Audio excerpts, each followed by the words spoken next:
The first thing she noticed was the cold. It clung to her skin like damp cloth, seeping through the thin sweater she didn't remember putting on. When Tessa opened her eyes, the world arrived in fragments. A ceiling of rough-hewn board stained the color of smoke, a window set crooked in its frame, glass filmed with grime, a nail jutting from a beam like a rusted tooth. Her head throbbed in a slow, tidal pulse. The floor under her shoulder felt splintered and gritty, as if someone had swept sawdust into the cracks and left it there for years. She rolled onto her back, and the room tilted. A sour, mold-slick smell rose from the warped planks, braided with old wood smoke and something metallic she couldn't place. Each breath tasted like a cellar after rain. She pressed her palm to her forehead and found a tender ridge above her left temple. No blood, just the ache, heavy and deliberate, as if her skull had been packed with wet sand. Where am I? The question formed before memory followed. She pushed up onto an elbow. A cabin, single room, low roof, the kind men build to be temporary and then forget. In the corner, a cast-iron stove squatted on bricks, its door cracked open to reveal ash as soft as gray flour. A chair with one missing rung leaned toward a square table gouged with knife marks and burn rings. Someone had nailed 2 boards across a second doorway, the wood fresh against the older walls. Wind threaded the gaps and sang a thin, impatient whistle. Light slipped through a seam in the crooked window and landed in a pale bar across the floor. Dust turned in it, lazy and relentless. Outside, something scraped against the siding, branches or claws. She listened for traffic and heard only the living quiet of deep woods. Wind moving tree to tree, the far-off bark of a dog that didn't sound friendly, a crow's bleak conversation. No road noise, no human voices, no phones chiming or cars passing or neighbors slamming doors. Her heartbeat began to count time for her, too loud in the hush. She patted herself in quick, embarrassed motions, as if she were late for something and couldn't find her keys. Jeans, sweater, no jacket, no socks, bare feet blackened with dirt and a film of cold. No phone in her back pocket, no crossbody bag biting into her shoulder, no watch on her wrist. She rubbed the faint circle of skin where the watch should have been, then checked again. Nothing. The emptiness of it made her throat go dry. Fragments surfaced, slippery. Portland. The bar on the water with the strings of lights and the salt in the air and a laugh she knew Jason's and a glass that tasted like citrus and something sweeter. The way his hand covered hers and his eyes went soft when he said, "Easy, I've got you." Then the lights inside her body dimmed, like a room where someone finds the switch and slides it down. After that, a knot of dark. She tried the window first. The frame wobbled in its swollen track, but stuck, the paint fused by weather and neglect. When she dug her nails beneath the sill, splinters teased her fingertips. The cold coming through the seam wasn't the kind that would let her last long outside without shoes, but the thought of a door, an actual exit that opened, drew her like a heat source. She crossed the floor slowly, testing the boards with her weight. The cabin complained softly, old wood talking to old nails. The door was plank on plank, a rough latch in place where a knob might have been long ago. She lifted the latch and pulled. The door shifted an inch, then halted and thudded back with a muffled jolt that traveled up her arms. She pushed her shoulder into it and felt the dull refusal of something on the other side. Bar, chain, or simply a new lock sunk into an old frame. She set her feet and pulled harder, breath fogging the air, arms burning. The door gave nothing. She let the latch fall and stepped back, breath sharp in her chest. Panic did not shout.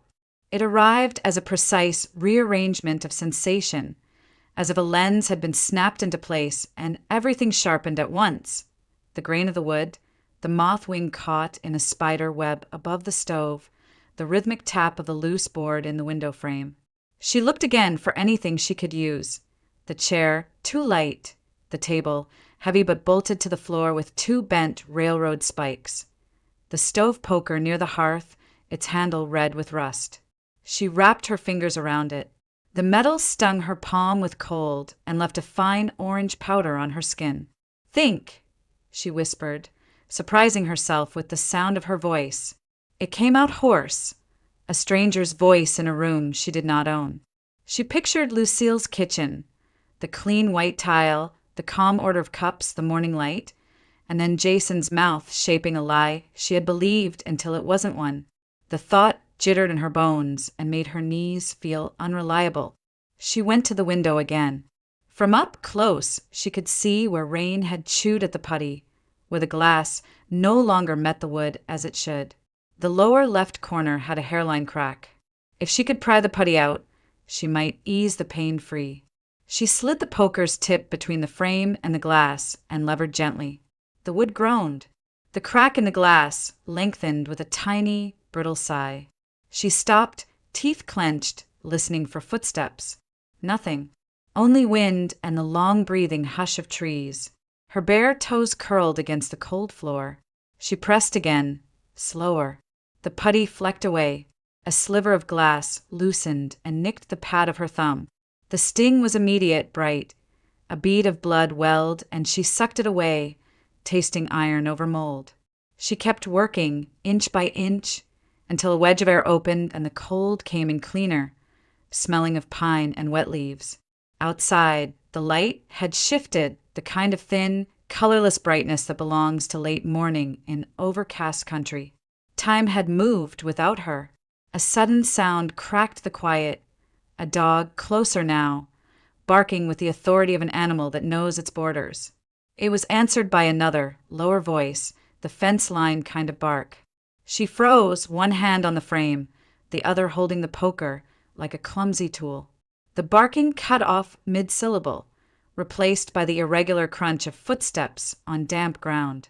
Not wind, not branches, boots. They came from the right, scuffing through leaves, then paused. She let the poker down, slow, until it touched the floor without a sound. Her breath went small. Through the dirty glass, she saw a shape ghost past the corner of the window. A sleeve in dark canvas, the pale flash of a hand. Someone muttered, one word, maybe two, too blurred by the wall to catch. Her heart chose a faster rhythm. She stepped back from the window, counting backward from 5 the way she had learned to quiet herself before exams, before interviews, before any moment when nerves tried to bloom into chaos. 4, 3.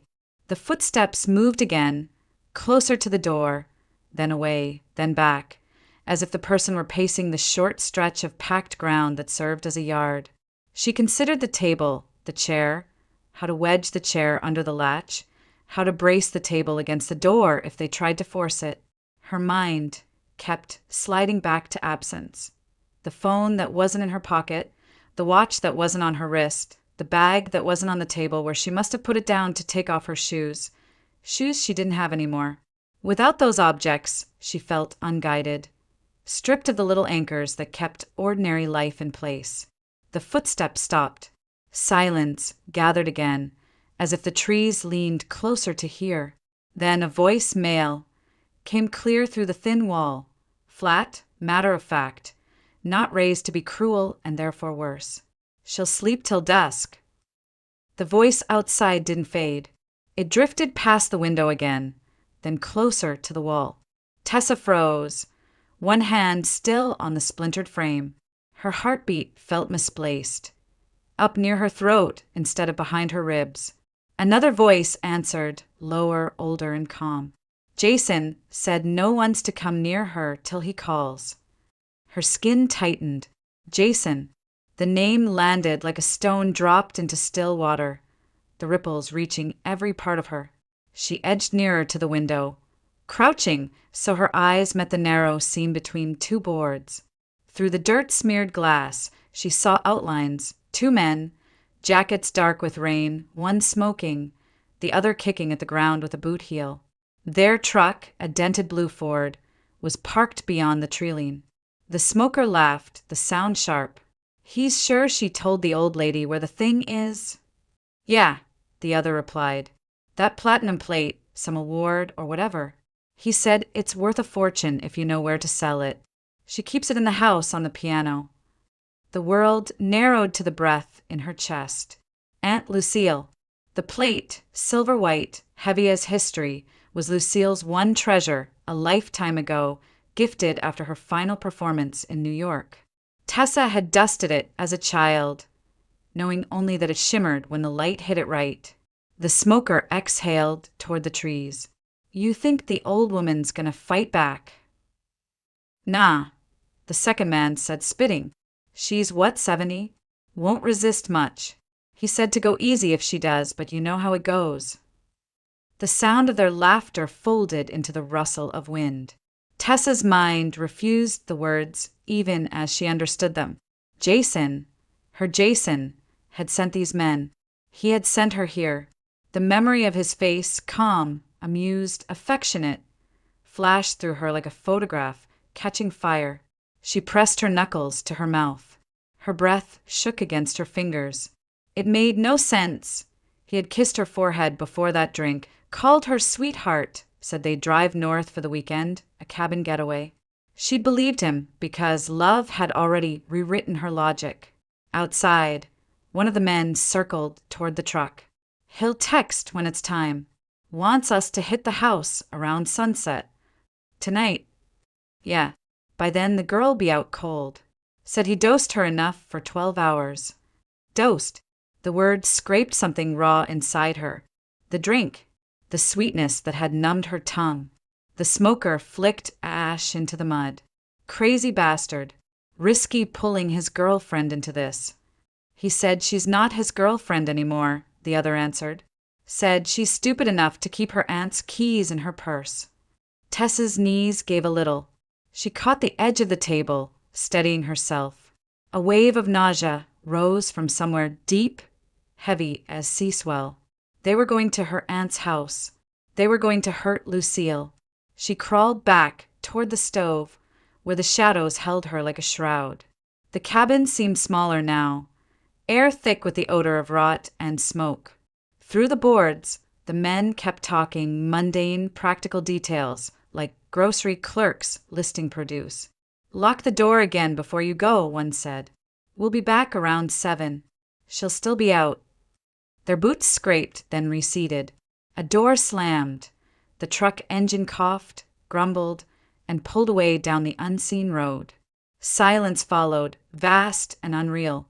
Tessa stayed crouched for a long moment, the silence pressing against her eardrums until it hurt. When she finally moved, the movement felt borrowed. Her body didn't seem to belong to her. Jason. She mouthed the name, no sound attached. It was as if she were trying to pronounce a foreign word that refused to form properly. She saw again the way he had leaned toward her across the bar table, eyes soft under the amber light. You trust me, right? He'd said, and she'd nodded before he even finished. Now that memory had the shape of a knife, she pressed her palms flat to the floor. The wood was cold, splintered, unyielding. She thought of Lucille's hands, thin, elegant, always warm. Her aunt had held those hands against Tessa's cheeks once and said, "Someday you'll learn that love isn't supposed to make you smaller." Tessa wished she'd listened. A faint ticking came from the wall, probably an insect behind the boards, but in her mind it sounded like a countdown. Dusk. They'd said dusk. If she waited here, Jason would come back. He would take what he wanted, and her aunt might not live through the night. She rose, the blood moving slow in her legs. Her fingers found the stove poker she'd used earlier. The metal had grown colder, almost alive with chill. She tested the window again. The crack she'd started had spread, spiderwebbing outward in thin white lines. She pushed at the loose corner until another fragment snapped free, slicing across her palm. The sting flared, followed by warmth as blood welled and ran down her wrist. She didn't stop. The air that came through the opening smelled of wet pine and earth. The forest waited, vast, silent, indifferent. She thought of the distance to Portland, of how far she might have been driven while unconscious. Maybe 50 miles, maybe more. It didn't matter. She would find a way out. Her pulse steadied into something colder than fear, an awareness that moved through her muscles like instruction. She tore a strip from her sweater, wrapped it around the cut, and pulled until the fabric darkened. The pain sharpened her focus. She stood at the window, measuring. The frame would hold long enough to cut herself free. Beyond the trees, light was already beginning to thin, the sky going colorless. The day was shrinking. Time was shrinking with it. Her mouth was dry when she whispered, "I have to get out." The words barely left her throat, but they steadied her anyway. She braced the poker against the frame, leaned her weight into it, and pressed until the glass gave with a small, surrendering crack that sounded, at least to her, like the first real heartbeat she'd heard since waking up. The sound of the truck faded until it became part of the wind. For a long while after, Tessa stood listening, waiting for the noise to return, half convinced it would. When nothing did, she turned toward the window. The glass was cracked and loose, her blood drying dark on the pane. There was no plan, only instinct to get out. She wedged the stove poker into the frame again. The wood groaned, a seam split, and the glass surrendered with a shiver that scattered splinters onto the floor. Cold air poured in, tasting of pine and rain. She swept the shards aside with her sleeve, hoisted herself onto the sill, and pushed through. The frame bit her hip, the nails catching fabric, but then she was outside, half falling, half landing on damp earth. The ground struck her knees, and the breath left her lungs. She crouched, palms pressed into the mud, heart pounding too loud for the silence she was entering. The cabin looked smaller from out here, leaning into the trees like it had been abandoned decades ago.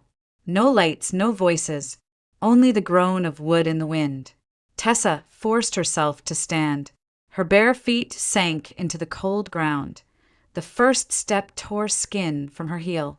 The second hurt less because the first pain had already taught her what to expect. She stumbled toward the treeline, following no path, just distance from the door that had held her and the men who might return. Branches clawed her arms. Her sweater snagged on a thorn and ripped with a sound that felt too loud, like the forest would hear and object.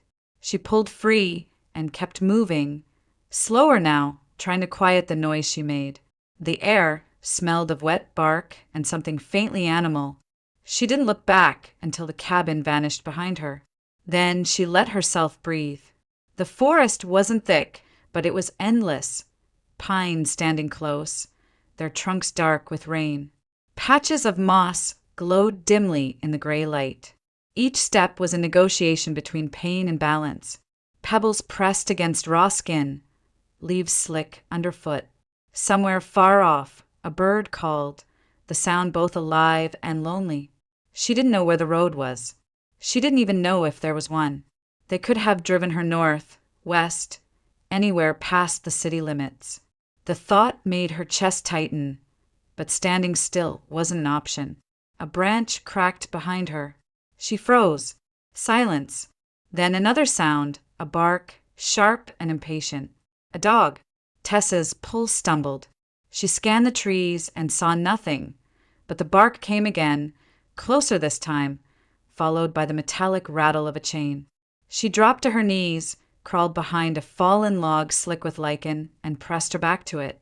The forest went still again, except for the small, rhythmic panting she realized was her own. She waited. The barking faded, then stopped. Water dripped from somewhere high above, tapping the leaves like a metronome. She counted the beats until her breathing matched them. When she moved again, she moved low and fast, careful where her feet fell. The woods thickened ahead.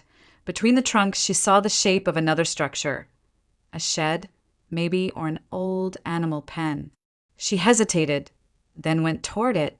Shelter meant risk, but also a chance to find something useful. The building was smaller than the cabin, its roof sagging under wet leaves. The door hung crooked. Inside, the smell hit her first: mold, rust, the sharp ammonia of animal waste long dried. In the dim light that filtered through the slats, she saw tools, a broken crate, and near the wall, something that made her stop. A pair of boots. They were heavy, brown once, now gray with dust and spider silk. She almost laughed from relief. She dropped to her knees, pulled one toward her and shook it out. A dead leaf fell. The other boot resisted, stiff from age. She reached in to loosen it and felt something move. Tessa jerked her hand back. A small, wet squeal came from inside, followed by the dart of movement, fast gray gone. A mouse or a rat. Her throat tightened. She wanted to fling the boots away, to scrub the idea of it from her skin. But her feet ached, the soles bleeding. Survival, not comfort. She picked up the first boot again, shook it hard until she was sure it was empty, then shoved her foot in. It was too big, the leather stiff, but it fit well enough to stand. The second followed, just as cold. The moment she straightened, she heard the dog again, closer. No time. She stepped outside, the ground muffling under the weight of her borrowed boots. The forest looked darker now, the clouds thickening. The wind brought a smell of rain. She ran. Branches whipped her face. Water flew from leaves, hitting her eyes. She tripped once, caught herself, kept going. Every sound felt amplified. The thud of her feet, the rasp of breath, the distant bark that refused to fade. After a while, the dog's voice grew fainter, replaced by the steady hum of the forest settling back into itself. Tessa slowed, clutching a tree for balance. Her lungs burned. The boots were heavy, her feet slippery with blood inside them. She leaned her forehead against the bark and listened to the pulse in her ears. Somewhere behind her, the last echo of barking broke apart into nothing. She could no longer tell where it had come from. Only the wind remained. She straightened, wiped rain from her face, and looked around. The trees blurred into mist, the kind that thickened as the day began to die. The light was already dimming, that gray hour before dusk when every shadow could be a person. She didn't stop to wonder how far she'd gone. She didn't dare. She moved again, one foot after the other, breath shallow, hand scraped raw. Every step away from the cabin felt like a promise, every breath a test of will. The mist rose higher, swallowing the lower trunks of the trees, softening the world until only her movement proved she was still part of it. By the time the first drop of rain hit her face, she was no longer sure which direction was forward. But she kept walking, boots heavy, heart louder than the storm building above her, vanishing into the forest's pale breath, a flicker of motion swallowed by the gray. The rain came first as a whisper, thin threads falling between the trees. Then it thickened, drawing veils across the forest until the world turned to gray water and sound. Each drop carried cold deeper into Tessa's skin. The wind pressed the rain sideways, filling the space between trunks, turning the pathless ground into a network of mud veins. Her boots sank half an inch with every step. The leather had already soaked through. Each movement released a small squelch that seemed to echo. She didn't know how long she'd been walking. Minutes, maybe hours. Time had dissolved into the rhythm of foot, breath, heartbeat, rain. Every now and then she stopped, certain she heard a new sound, an engine, a voice, but it was only the forest talking to itself. The rain had its own language, and she couldn't tell when it began to imitate human things. She lifted her face, blinked against the water, and saw nothing resembling direction. The trees all looked the same, tall, black, stripped of meaning. Her breath came out in small clouds that vanished immediately, as if the air refused to remember her. Her thoughts drifted to dry places because her body needed them. She saw her apartment again, the soft yellow light, the stack of unpaid bills she'd been meaning to handle, the plant by the window that Lucille had given her last Christmas. Something that needs attention, her aunt had said. So you remember to slow down. Tessa had laughed. You mean something to make me feel guilty every time I forget to water it. Lucille's smile had been fond and tired. That's what family's for. Now, in the rain, the memory cut deep. She kept walking, wiping her face with her sleeve, though it was useless. The rain blurred everything into streaks: trunks, moss, even her own arms. It was as if the world refused edges. Jason's face intruded next. Not the stranger from the cabin's whispered conspiracy, but the man she'd fallen for, the one who had stayed up late fixing her laptop, who brought her black coffee even though he preferred it drowned in cream, who'd said, "You and I, we don't need anyone else." She'd believed it. The memory now felt like poison disguised as sugar. She pushed it away, but the past was relentless. It began to play scenes uninvited, clear as glass. The last argument with Lucille, the way the afternoon light had cut across the kitchen tiles. Lucille had stood at the sink, hands still wet from washing fruit. "You don't know him, Tessa. He asks questions that have nothing to do with you. About the house, about the things I keep here. That's not love." Tessa had been leaning against the doorway, arms crossed, defensive. "You think everyone's after something." "And you think no one is," Lucille had replied softly. "That's how people like him find people like you." That had been the trigger, sharp and unfair. Tessa had stepped forward, voice rising. "You're not my mother!" The words had come out louder than she'd meant, snapping the air. Lucille had flinched, not from volume, but from heartbreak. She dried her hand slowly, turned off the faucet, and said nothing else. The silence that followed had been the longest they'd ever shared. Tessa remembered walking out, slamming the door, her chest full of victory that turned sour before she reached the end of the driveway. She'd driven to Jason's apartment that night, needing someone to make her feel right. And he had too easily. Now, trudging through the storm, that memory crawled under her skin. Regret didn't need warmth to burn. "I'm sorry," she murmured, though there was no one to hear. Her voice vanished into the rain. The mud deepened. Her boots grew heavier, every step pulling against suction. Once, she slipped, catching herself on a root, but the jolt sent pain lancing through her arm. The forest floor tilted down, water running between ridges like veins of silver. She followed one, thinking it might lead somewhere, anywhere. Her legs began to shake. Hunger found her next, an empty ache below her ribs that made her lightheaded. She hadn't eaten since when? The bar. That drink. After that darkness. She stopped beneath a tree with a hollow trunk and pressed her forehead to the bark. The world smelled of rain and rot. Her thoughts blurred into one another, forming half prayers, half memories. Lucille's voice again, from years ago this time. "When you're lost, don't run. Just breathe. The forest can't swallow what stays still." But standing still meant freezing. Standing still meant waiting for the men to find her, for Jason to send more. A rumble rolled across the distance. Not thunder yet, just warning. The sky was dimming into that deep bruised blue that comes before night. If she didn't find shelter soon, the cold would become something else. She pushed away from the tree and kept going. Her feet slipped twice more.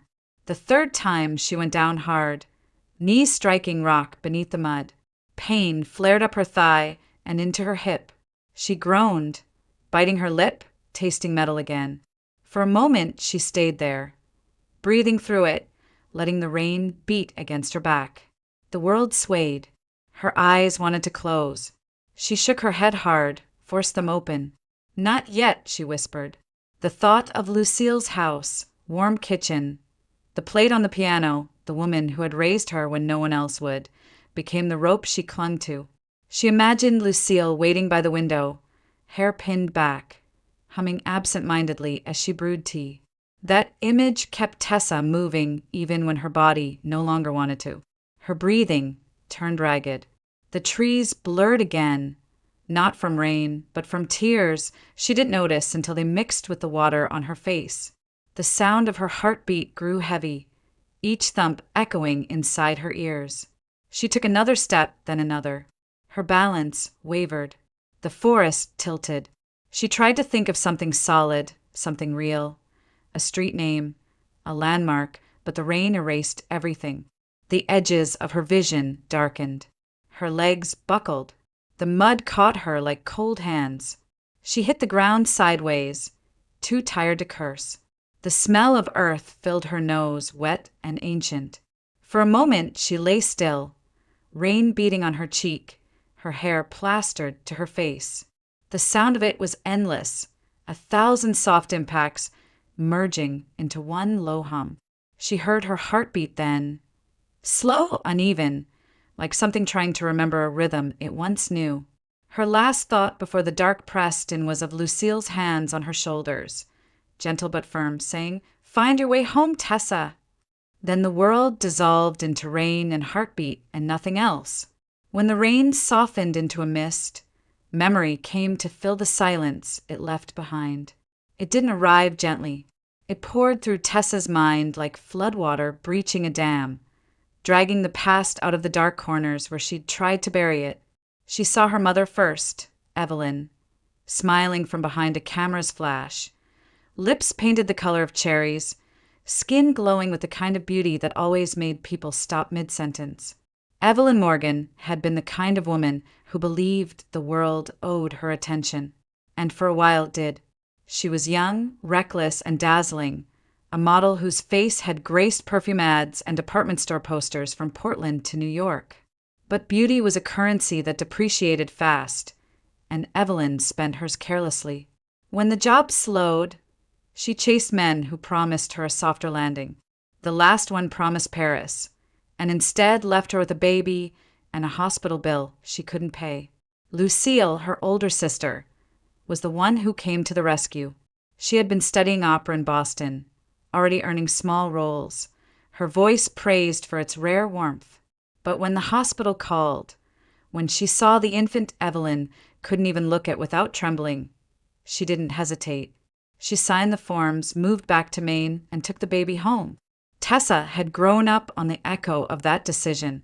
She remembered the sound of Lucille's voice before she remembered her own reflection. Soft, round vowels filling the small house in the evenings as her aunt rehearsed. Even lullabies sounded like arias.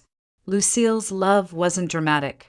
It was consistent, quiet, folded into everyday things. The extra blanket tucked around Tessa's feet, the smell of cinnamon bread on Sunday mornings, the steady rhythm of a woman who built her life around someone else's child. But love that constant can feel invisible to a girl desperate to be seen. By the time Tessa turned 16, her world had shrunk to the narrow streets of Portland's East End and the small circle of friends who measured worth by how far they could throw themselves beyond it. She'd wanted more than the quiet house, more than the discipline of a guardian who asked where she was going, who she'd be with, what time she'd be home. Lucille would wait up for her every night anyway, book in hand, eyes tired but patient. "Did you eat?" she'd ask. "Yeah," Tessa would mutter, stepping past her. Then, "Good night, love." Sometimes Tessa answered. Sometimes she didn't. In school, she was bright but distracted. Her art teachers said she had talent. She could sketch faces that felt alive, but she didn't know what to do with it. When a college recruiter asked what she wanted, she said, "Out." That was enough of an answer then. Her mother's ghost hovered at the edges of everything. Evelyn died when Tessa was 8, a car crash on the coast road after a party. Tessa didn't remember the funeral, only Lucille's face afterward, composed, blank in a way that meant she was holding too much inside. After that, the house became a shrine of small silences. Lucille rarely spoke of her sister, but every so often she'd look at Tessa with that soft, worried sadness, as if trying to rewrite an old mistake. It was around that time that Tessa learned the power of being noticed. She wasn't beautiful like her mother, not exactly, but she had the same restless spark, the same way of catching eyes in a room. At 20, that attention felt like salvation. And then came Jason. He wasn't from Portland. He drifted into town claiming he worked in real estate, though no one had ever seen him in an office. What he had was charm, polished and practiced, the kind that made waitresses forget to charge him for drinks and made Tessa forget how to think clearly. He met her at an art gallery opening she'd wandered into by accident, wearing a thrift store dress she'd bought because it looked like something her mother might have worn. Jason had looked at her that night like she was the only real thing in the room. "You see everything," he'd said, studying her sketchbook when she showed him a few drawings. "But you hide half of it. That's why your work feels alive. It's fighting itself." No one had ever said something like that to her before. She'd felt exposed and adored at once. He began to fill the gaps Lucille's quiet love could never reach. With Jason, everything had urgency. He brought her to new places, the coast at midnight, the rooftops overlooking the city lights. He told stories about leaving behind people who didn't understand ambition, who wanted him to settle. She saw herself in those words. Lucille didn't.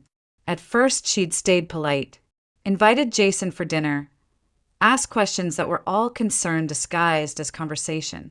He answered them smoothly, smiling with that easy confidence that could charm anyone who didn't know what to look for. But Lucille was hard to fool. After he left, she'd turned to Tessa, voice low. "He's clever, but clever men who need admiration are dangerous." Tessa had rolled her eyes. "You don't know him." "I don't have to," Lucille had said simply. "I know the type." The words stung because they came from the woman who had never once insulted anyone. Lucille didn't argue, didn't raise her voice, she observed. That quiet scrutiny felt unbearable. The more Lucille warned, the deeper Tessa sank into Jason's orbit. It became a pattern. Lucille's worry, Tessa's defiance, Jason's soothing presence afterward. He told her she was brave for standing up for herself. He said Lucille didn't understand independence. He said, "You've spent your whole life being someone's responsibility. Don't you want to be your own?" He was good at making rebellion sound like freedom. By the time he started asking about Lucille's things, the old photographs, the awards, the stories from her career, Tessa was too in love to see the curiosity for what it was. She told him everything he wanted to know. About the silver piano, about the keepsake box that held letters from famous names, about the platinum plate Lucille had been awarded before she quit performing. She thought it was intimacy, sharing secrets about the woman who'd raised her. She didn't realize she was handing him a map. The argument came on a humid evening in late July. Lucille had just finished teaching a local choir class. She looked tired but resolute, the way she always did when she'd made up her mind about something. "I don't want him here anymore," she'd said. "He's using you, Tessa." Tessa's temper had sparked immediately. "Because he isn't from your little circle? Because he doesn't worship your opera stories?" Lucille's expression had softened, which somehow made it worse. "Because I've seen this before. He's not who you think he is." Those words landed like a slap, not for what they said, but because they threatened the fragile dream Tessa had built. She'd stood up, fists clenched. "You're wrong about him. You always think you're right, but you're wrong this time." Lucille had sighed, the kind of sound that wasn't defeat, but heartbreak. "I hope so." But Tessa didn't want hope. She wanted certainty. She wanted to believe in the world Jason had promised her, the one beyond rules, beyond caution, beyond the quiet house that had kept her safe but restless. She'd packed a small bag that night, ignoring Lucille's pleas at the doorway. Rain had been falling then, too, soft and unremarkable, the kind of weather that erases footprints. Jason's car headlights had cut through it, bright and waiting. He'd smiled when she climbed in, touched her hand, said, "You did the right thing." She'd looked back once through the window. Lucille stood on the porch in her robe, hair wet from the rain, one hand raised in a gesture that wasn't quite goodbye. Tessa turned away before guilt could take shape. That was the last night she'd seen her aunt before everything began to unravel. They left the apartment just after sunset, when the sky over Portland had turned the color of bruised plums. Jason said he knew a place on the water, quiet, no tourists, the kind of bar where the bartender remembered your name.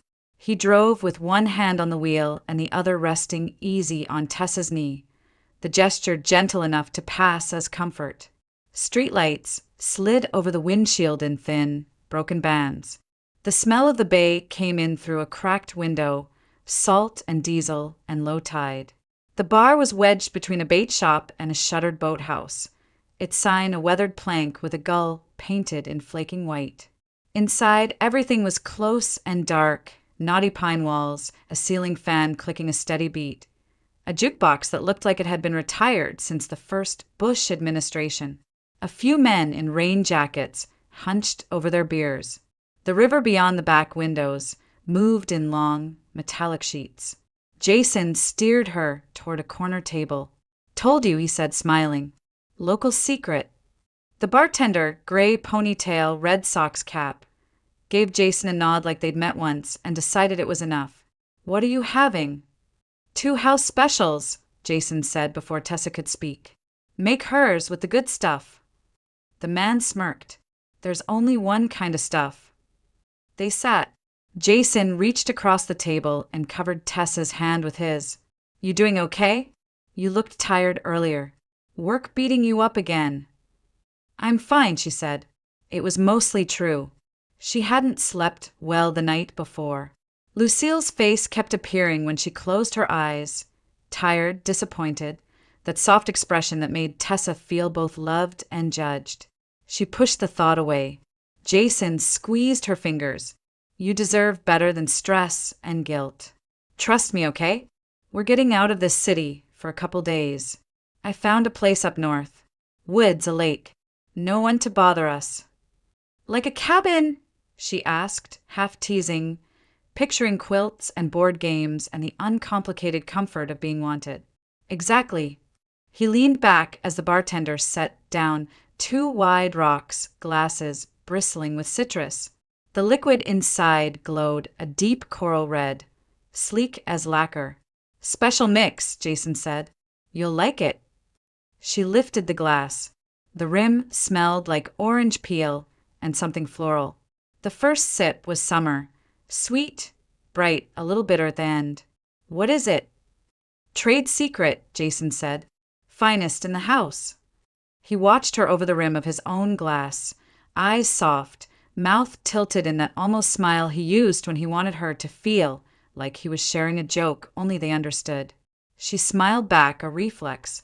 The jukebox clicked into a slow track, a woman singing about coastal roads and second chances. The room seemed to loosen around them. They talked about nothing. He asked about sketches she hadn't shown him yet. She asked about the road north, how long, what to pack. He said he had it covered. When she reached for her phone to text Lucille that she'd be gone for the weekend, Jason touched her wrist lightly. "You don't owe anyone an itinerary," he said, so gentle it landed like permission. She nodded and took another drink. The second sip ran hotter. The sweetness deepened, shading towards syrup. A small numbness skimmed the back of her tongue. She set the glass down. "That's strong." "House poor," he said, amused. "We can get you water if you want." "It's fine." She tried to find the line between cautious and fun and aimed at fun. The fan clicked overhead, a steady metronome. The river flashed under the windows.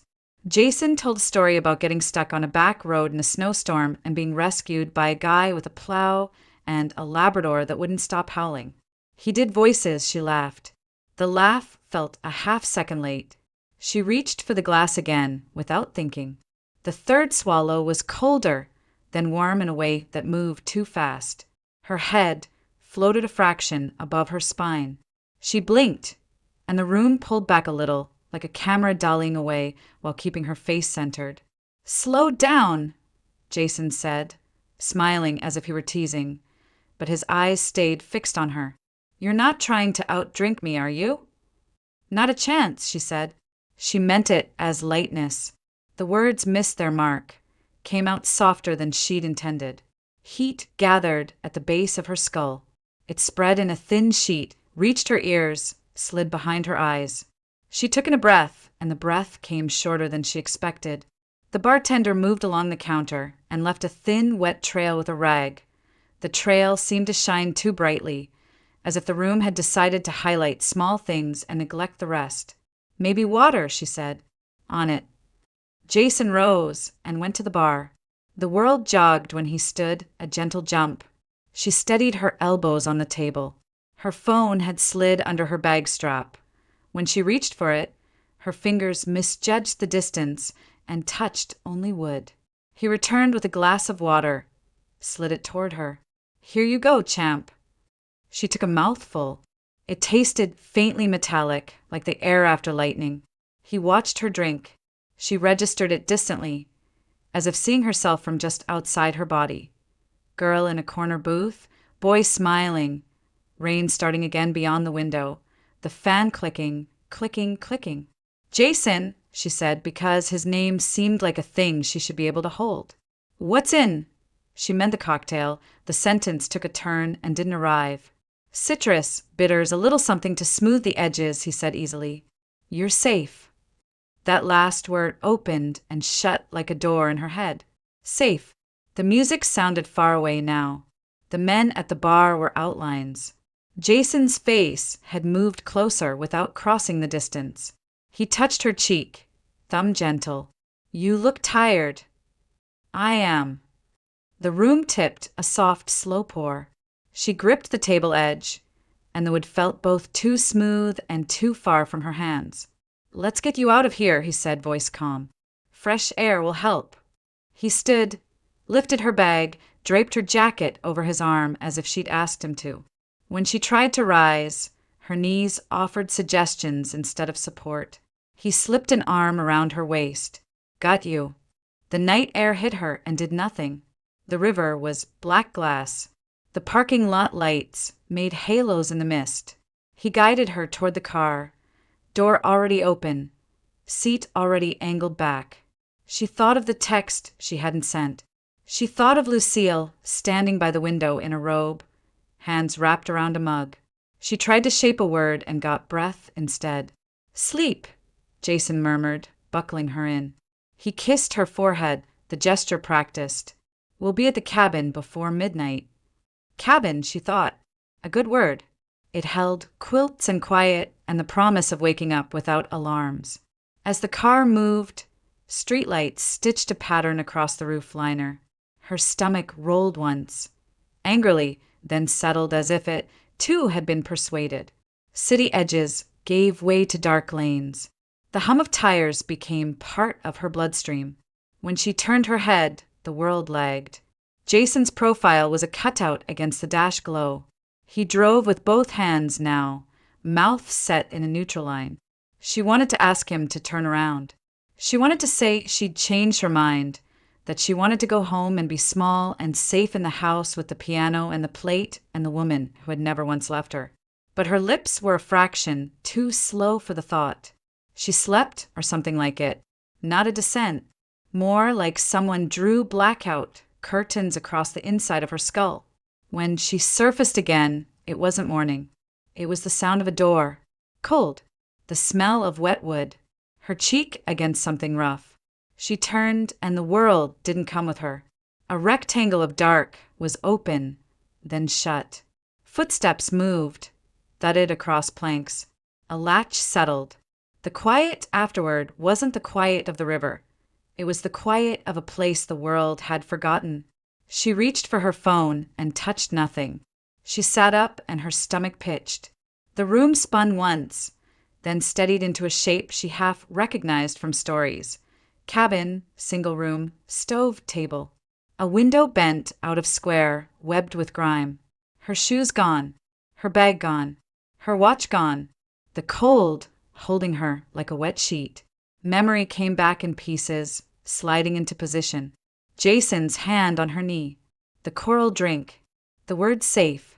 The car. The turn north. The way the sky had disappeared into a lid of cloud. She stood, and the floor tilted beneath her, and then she was steady again because there was no other choice. On the table, a nail had rusted a perfect circle into the grain. Next to it, her sweater, his sweater. No, hers, only lighter now that the heat had stripped from it. She looked at the door and saw the new lock sunk into old wood, the bar scored with fresh tool marks, practical and recent. Her palm was empty. So was the space where a phone should have weighed her pocket. He had smiled while she drank. He had said she didn't owe anyone an itinerary. He had used her keys, her trust, her love as if they were all the same kind of tool. The realization didn't crash. It settled, hard as iron in her chest. He hadn't taken her to a getaway. He had delivered her to a holding place. And somewhere between here and home, he would take what he'd wanted from the beginning. The plate on Lucille's piano, the letters, the house, the woman who wouldn't resist much. Tessa gripped the edge of the table until her nails bit wood. In the corner, the stove gaped dull and cold. The nail above her temple throbbed, a metronome counting down. Everything he'd said had been a key, and she had handed him the door. Rain drummed against the canopy of pines, steady as breath. Somewhere beneath that gray rhythm, the forest held its own heartbeat, slow, patient, indifferent. When Peter Hall found her, he thought she was dead. He'd been patrolling the southern edge of Baxter State Park, scanning the ridgelines for downed trees after the storm. It was supposed to be a quick check before nightfall, but the beam of his flashlight caught something pale among the ferns a hand.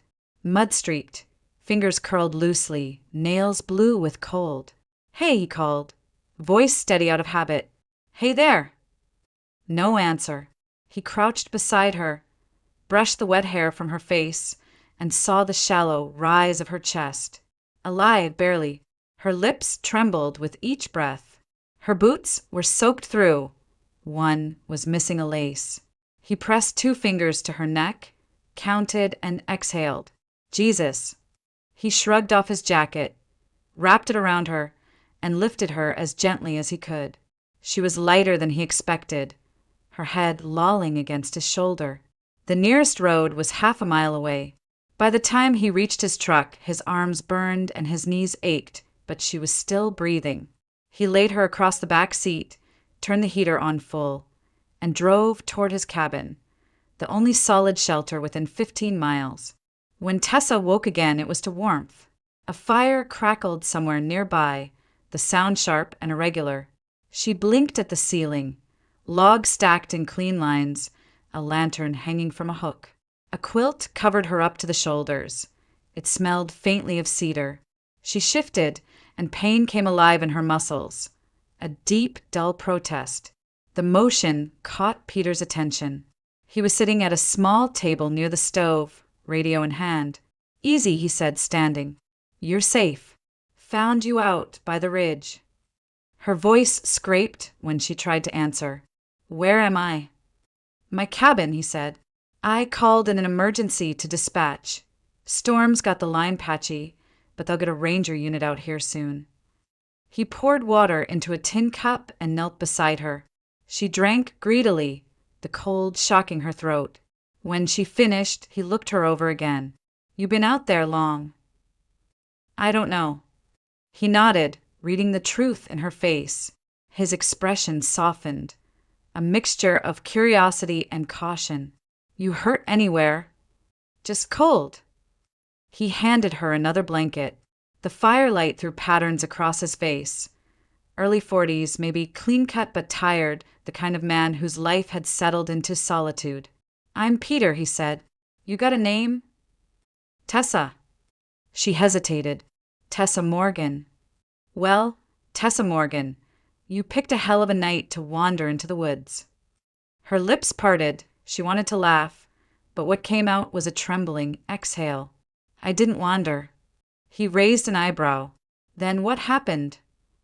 She looked at the flames for a long moment, the words fighting their way out. "Someone took me, locked me in a cabin. North of here, I think." Peter leaned forward. "You sure?" Her hands began to shake. "He drugged me. My boyfriend, Jason. I woke up there. I heard him. He sent people after my aunt. They were going to break into her house." The radio crackled. He turned it off. "That's a big accusation, Miss Morgan." "I know how it sounds," she whispered. "But it's true. He wanted something from her. A plate, silver, or platinum. I don't even know why." Peter studied her. There was dirt on her cheeks, blood on the sleeve of her sweater, fear buried in the whites of her eyes. "All right," he said finally. "I'll report it exactly as you said. You just stay put."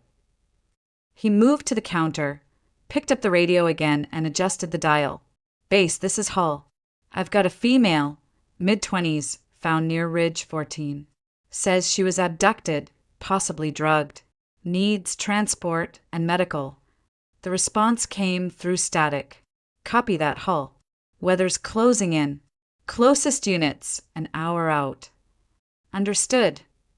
He set the radio down and met her gaze. We'll get you to town as soon as it's safe. She nodded, but her body stayed tense. What if he comes back?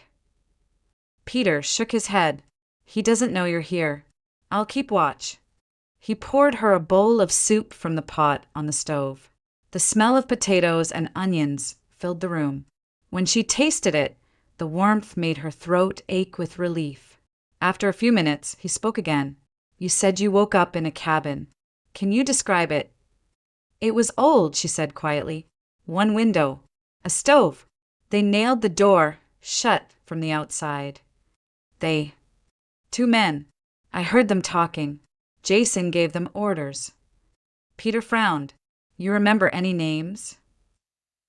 She shook her head. Just his. The silence stretched, heavy with unasked questions.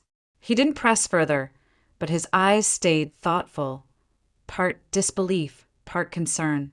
He'd seen people panic before, spin stories from fear and exhaustion, but there was something too detailed about her account, too vivid to be delirium. When the soup was gone, he checked the time. Ambulance should be on its way once the road clears. Till then, try to rest. She tried, but every creak outside made her flinch. The storm had softened into drizzle, but the wind still prowled around the cabin, testing the roof and eaves. At one point, Peter rose, went to the window, and peered out with a flashlight. His silhouette against the glass looked steady, solid, a man accustomed to being the only barrier between the wild and what needed saving. He caught her watching. You're safe, he repeated. Nothing out there but trees. Tessa pulled the blanket tighter. Safe. The word felt fragile now, as if it could break under the weight of her thoughts. After what felt like hours, the radio finally hissed back to life. Hull, this is Ranger Station 1. We've got clearance for transport. Can you bring the subject to the road by East Trail? Peter answered, copy that. We'll head out. He turned to her. You think you can walk? She nodded. I have to. He packed the essentials, flashlight, first aid, thermos. Outside, the air was cold and damp, the world washed clean by rain. He helped her into the passenger seat of his truck, then climbed in beside her. The engine growled to life. As they drove, mist clung to the road, headlights cutting tunnels through it. The forest passed in ghostly silhouettes. Neither spoke for a while. Then Tessa's voice broke the silence, trembling but sure. Peter. Yeah. Please let her be safe. He didn't ask who she meant. The words hung between them, fragile as prayer, carried away by the hum of the engine and the rain hammering against the windshield as they headed toward Portland. And the truth waiting there. The rain had tapered into a soft drizzle by the time Peter's truck reached Portland. Dawn was only a rumor behind the clouds, turning the city into a blur of gray reflections and wet pavement. The wipers whispered across the windshield as they turned onto Lucille Street, a narrow lane lined with aging maples and houses that still held their porch lights on, as if trying to keep the night away. Tessa leaned forward in her seat, heart pounding hard enough to shake her ribs. The closer they got, the more her breath came in shallow bursts. She could see it even before Peter stopped the truck, the red and blue strobes flashing off wet siding, the silhouettes of officers moving through the yard, and the yellow tape cutting across the front steps like a wound. Her hand went numb around the door handle. Oh, God! Peter put a steadying hand on her shoulder. Let me talk to them first. But she was already out of the truck before he could finish, boots splashing through puddles, her voice breaking as she shouted, Lucille! Where is she? A uniformed officer stepped in her path. Ma'am, you can't. That's my house, she cried, breath hitching. My aunt, she's inside. Recognition flashed in the officer's eyes as another voice cut in behind him. Morgan? You're Tessa Morgan. The speaker was Detective Harris, a man in his 50s with the kind of face that looked carved from skepticism. He nodded at Peter, then turned to her. She's alive. Paramedics are with her now. We found her unconscious when we arrived. Tessa's knees gave a little. Alive! The word came out like a prayer, half disbelieving. Harris nodded again, guiding her toward the porch. Looks like someone broke in through the back door. House is torn apart, but she's breathing. She'll need a hospital check, though. The smell hit her as soon as they stepped inside. Overturned earth from broken plants, spilled liquor, and something metallic that made her stomach twist. Drawers had been emptied onto the floor. Picture frames smashed, the piano lid forced open. The silver plate that had gleamed there since Tessa was a child was gone. Lucille lay on the couch under a blanket, her skin pale against the dark fabric, a paramedic checking her pulse. She'll be okay, the medic murmured. Shock and a nasty bruise, but she'll recover. Tessa dropped beside her, clutching her aunt's hand. I'm here. I'm so sorry. I should have listened. Lucille's eyelids fluttered, but didn't open. The faint squeeze of her fingers was enough to draw tears down Tessa's face. Detective Harris waited until she could breathe again before speaking. We found prints all over the place. One belongs to Jason Hall. Ring any bells? Her head snapped up. Jason Hall. Your boyfriend. His tone was flat, already knowing the answer. Not anymore. Her voice cracked on the last word. Peter, standing by the door, crossed his arms.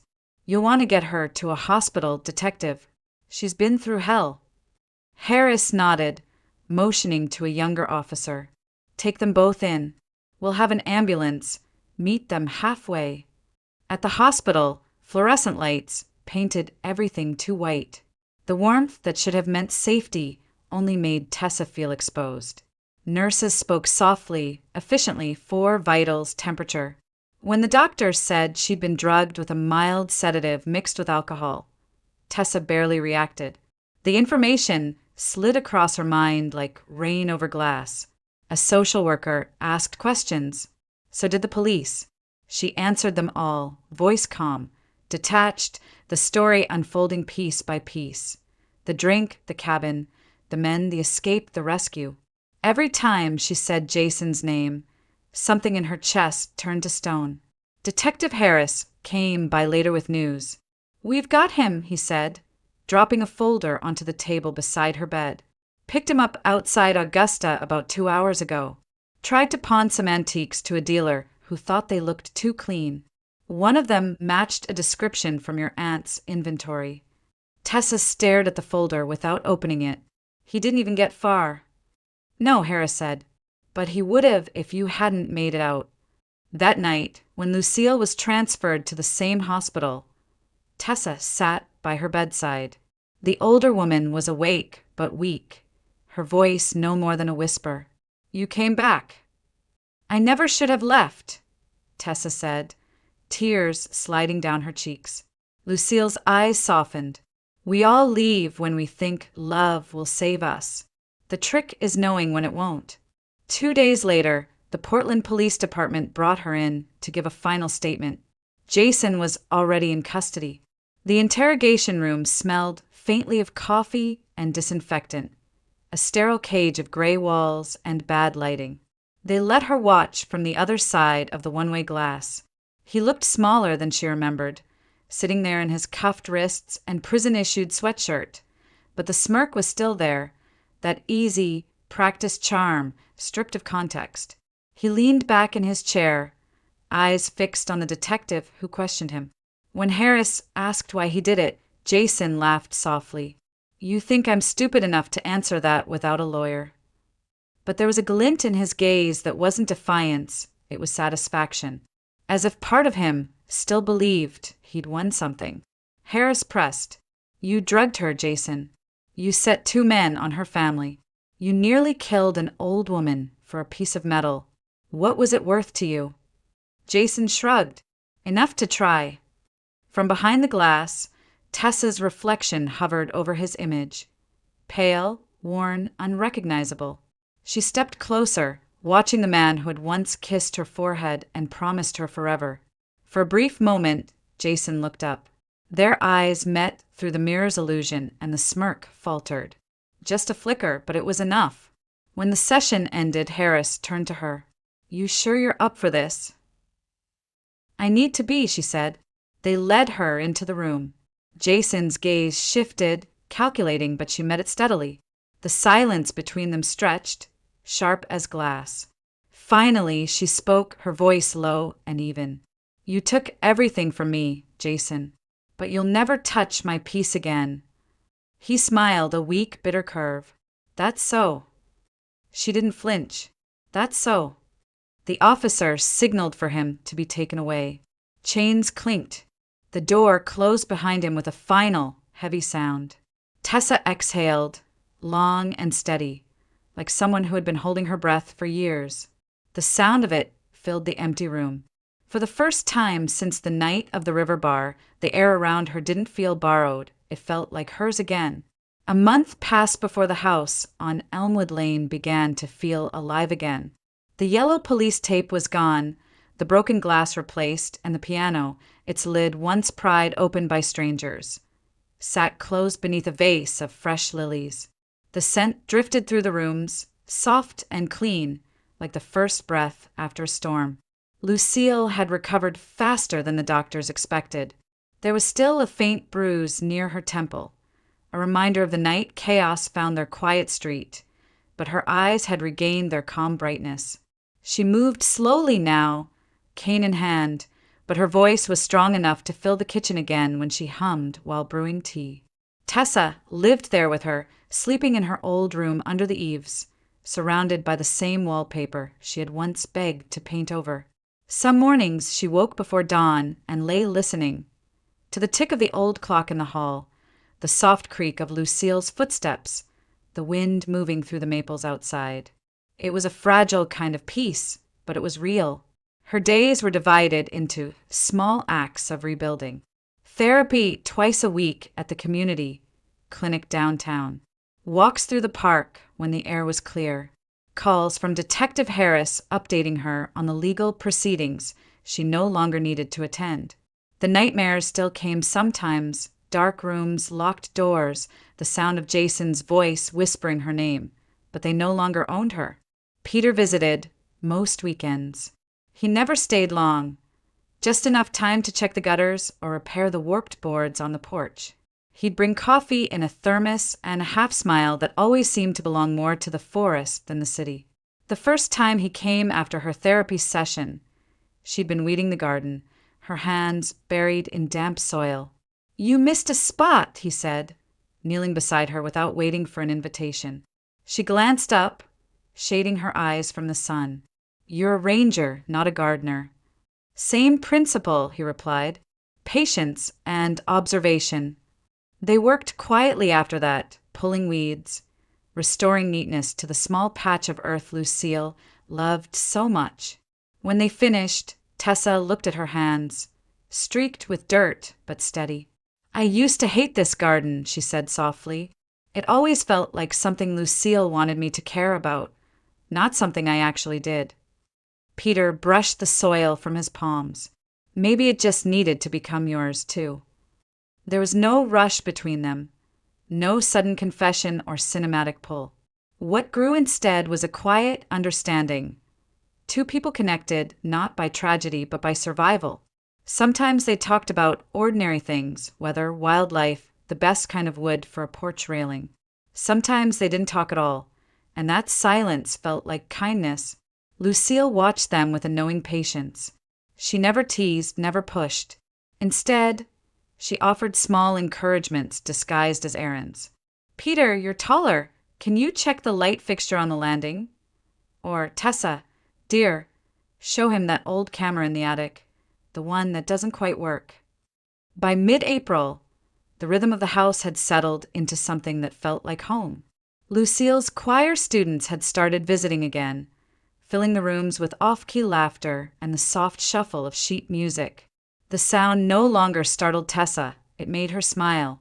One Sunday morning, the air carried that rare stillness Maine sometimes gifted before spring finally surrendered to summer. Sunlight spilled through the lace curtains, warming the kitchen tiles. Lucille stood by the stove, humming, the kettle already beginning to sing. Tessa sat at the table with a notebook open beside her cup of tea, trying to put words to the last year. Therapy exercises, her counselor called them. Peter knocked softly at the back door before stepping in. He carried a wooden crate of seedlings and a shy grin. For the garden. Thought we could try again. Lucille turned, eyes crinkling. You'll stay for breakfast, won't you? Only if there's enough tea, he said, glancing at the kettle. There's always enough tea, she replied. They ate together, sunlight pooling across the table, conversation easy and unhurried. At one point, Lucille reached over, squeezed Tessa's hand, and said quietly, "Life gives us second chances, if we have the courage to take them." Tessa met her gaze and smiled. "I think I finally did." Later, when Peter went out to plant the seedlings, she joined him in the yard. The air smelled of wet soil and lilac, the same scent that had clung to her childhood summers. She knelt beside him, pressing her fingers into the ground, feeling its cool pulse. For a long moment, she simply breathed, in and out, matching the rhythm of the earth. No flashbacks, no fear, just the simple, grounding truth of being here, now alive. The house behind them glowed gold in the morning light. Lucille's voice drifted through the open window, soft and steady, humming an old melody Tessa had loved as a child. And for the first time in what felt like forever, Tessa realized the song didn't make her ache anymore. It made her believe. A year passed like a tide receding, quietly, persistently, taking with it the sharp edges of everything that had once felt unbearable. Portland had thawed into another spring, and with it came the night that marked a new beginning. The Portland Performing Arts Center shimmered under soft rain and lamplight. Inside, the air was alive with anticipation, programs rustling, voices hushed into reverence. The banners above the stage read "A Night for Hope," a charity concert by Lucille Morgan. Tessa sat in the front row, her hands folded tightly in her lap. Around her, the theater glowed in warm gold tones, the chandeliers reflecting hundreds of tiny suns. The same stage where her aunt had once stood decades ago now waited in silence, instruments gleaming under the lights. When Lucille stepped out, the audience rose to their feet. She moved with the grace of someone who had learned to carry both fragility and strength in equal measure. Time had silvered her hair and softened her posture, but her presence commanded the room. She paused at center stage, microphone in hand, and when she smiled, it wasn't just for the crowd, it was for the woman sitting in the front row. Tessa felt tears rise before the first note even began. The orchestra started softly, a low hum of strings, a piano threading through like breath. Then Lucille sang. Her voice, though aged, carried a richness that silence itself seemed to lean toward. It wasn't the flawless voice she'd had in her youth, but something truer, tempered by heartbreak rebuilt from pain. Every note carried memory. The night of the storm, the breaking glass, the forgiveness that had taken root in the soil of survival. Tessa closed her eyes and let it move through her. The melody reached deep, to the places where fear had once lived, where Jason's voice still echoed in her dreams. But the music didn't open those wounds, it sealed them. In her mind's eye, the past played out like faint light flickering on a film reel. The cabin appeared again, but softer now, the dark corners washed in pale gold. Rain whispered against the broken window. The forest shimmered under dawn's mist. She saw herself stumbling through that world of danger and confusion, and for the first time, she didn't feel trapped inside it. She was watching from a distance, outside the frame. The girl in that memory wasn't her anymore. The song built toward its bridge, a slow crescendo that filled the hall like sunrise. The orchestra swelled, and Lucille lifted her gaze from the sheet in front of her, looking down at the audience, at Tessa. Their eyes met, and for a suspended moment the noise fell away. Lucille's smile was small but certain, her eyes carrying the language of everything that had never needed to be said aloud. Forgiveness, pride, love. Tessa felt a hit her all at once, a quiet, radiant peace that expanded through her chest until it hurt to contain. The tears she'd held back finally fell, not from grief, but from gratitude. When the final note lingered, it seemed to hang in the air longer than possible, refusing to fade. The audience remained still, as if breathing might break it. Then came the applause, thunderous, alive, rising like waves against the stage. Lucille bowed once, twice, then placed a hand over her heart and nodded toward Tessa. The crowd didn't know the full story, but Tessa did. This wasn't just a concert. It was a reclamation of life, of voice, of legacy. Afterward, backstage, the hum of celebration filled the narrow corridors. Flowers crowded every surface, scenting the air with lilies and roses.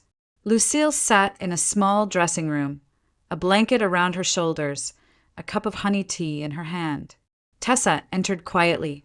"You were perfect," she said, her voice soft. Lucille laughed, a sound warm as sunlight through leaves. "Perfect is for records. Tonight was real."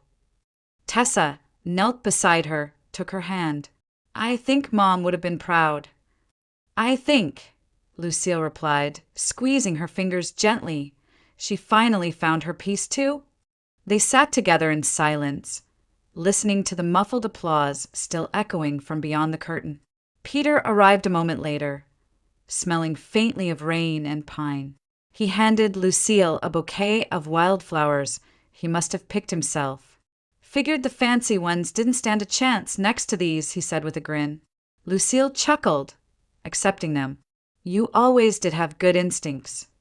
Peter looked at Tessa, and their eyes met in the easy way of people who no longer needed to explain the road they'd taken. "You heading home soon?" "In a bit," she said. "I want to walk. The city's beautiful after the rain." He nodded. "I'll drive behind you just in case." When she finally stepped out of the hall, the night was cool and silver. The rain had stopped, but the streets still glimmered with its memory. The neon reflections on the pavement looked almost like brushstrokes, soft pinks, blues, and golds blending into one another. Tessa walked slowly, the sound of Lucille's final song still echoing in her chest. Around her, the city carried on, taxis gliding by, laughter spilling from a distant cafe, the world spinning forward without noticing her quiet rebirth. She paused under a streetlight, tilted her face to the sky, and closed her eyes. The air smelled of wet stone and possibility. Somewhere deep inside, she felt the last remnants of the past dissolve. The cabin, the fear, the voice that once told her she'd never be enough. All of it slipping away like fog under morning sun. Her life had begun again in the same place it had nearly ended. Not in some grand act of revenge, but in a simple, silent reclamation of peace. And as she stood there, light cascading over her, the words formed in her mind like a whisper carried by the wind. "Sometimes we have to lose everything to find the one thing that was always ours, love." She smiled, a slow, steady curve that felt like sunrise. Inside the concert hall behind her, a piano began to play, soft, deliberate notes echoing into the golden night, as if the music itself were blessing the silence that followed. "Fade out,"